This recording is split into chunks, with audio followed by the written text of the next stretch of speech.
জাতীয় নাগরিক পার্টি দল হিসেবে নিবন্ধনের প্রাথমিক পরীক্ষায় উত্তীর্ণ হয়েছে এনসিপির সঙ্গে ১৬টি নতুন দল প্রাথমিক পরীক্ষায় উত্তীর্ণ হয়েছে বলে জানিয়েছেন নির্বাচন কমিশনের সংশ্লিষ্ট শাখা।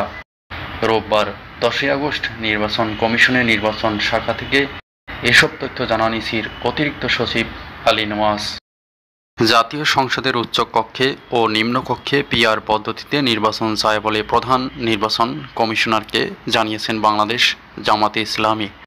সেই সঙ্গে ফেব্রুয়ারি মাসে নির্বাচন ব্যাপারে কোনো আপত্তি নেই বলেও জানিয়েছেন দলটি।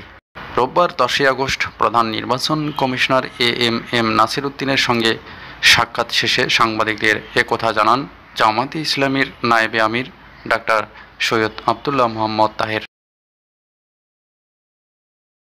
এদিকে জাতীয় পার্টির নবনির্বাচিত মহাসচিব এবিএম রুহুল আমিন হাওলাদার বলেছেন, দেশের স্থায়ী শান্তি সমৃদ্ধির জন্য অবশ্যই গণতান্ত্রিক সরকারের বিকল্প নেই। তাই জাতীয় পার্টি সবসময় গণতান্ত্রিক সরকারের পক্ষে।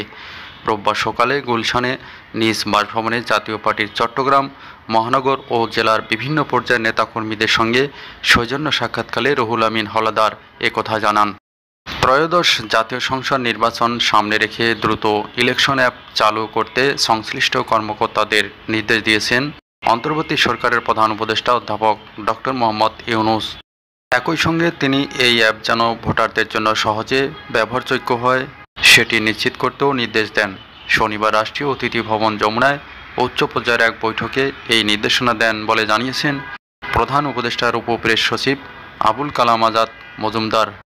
এবং সর্বশেষ প্রধান উপদেষ্টা অধ্যাপক ডক্টর মোহাম্মদ ইউনূস ৩ দিনের দ্বিপক্ষীয় সরকারি সফরে মালয়েশিয়া যাচ্ছেন আজ। দেশটির প্রধানমন্ত্রী আনোয়ার ইব্রাহিমের আমন্ত্রণে দুপুরে রওনা হবেন তিনি। এই সফরে দুই দেশের শীর্ষ পর্যায়ের বৈঠকে সই হবে ৫ সমঝোতা স্মারক ও ৩টি এক্সচেঞ্জ নোট। একই সঙ্গে অগ্রাধিকার পাবে অভিবাসন ও বিনিয়োগ। রোববার বিকেলে প্রধান উপদেষ্টার কার্যালয় থেকে সংবাদ সম্মেলন করে এসব তথ্য জানানো হয়।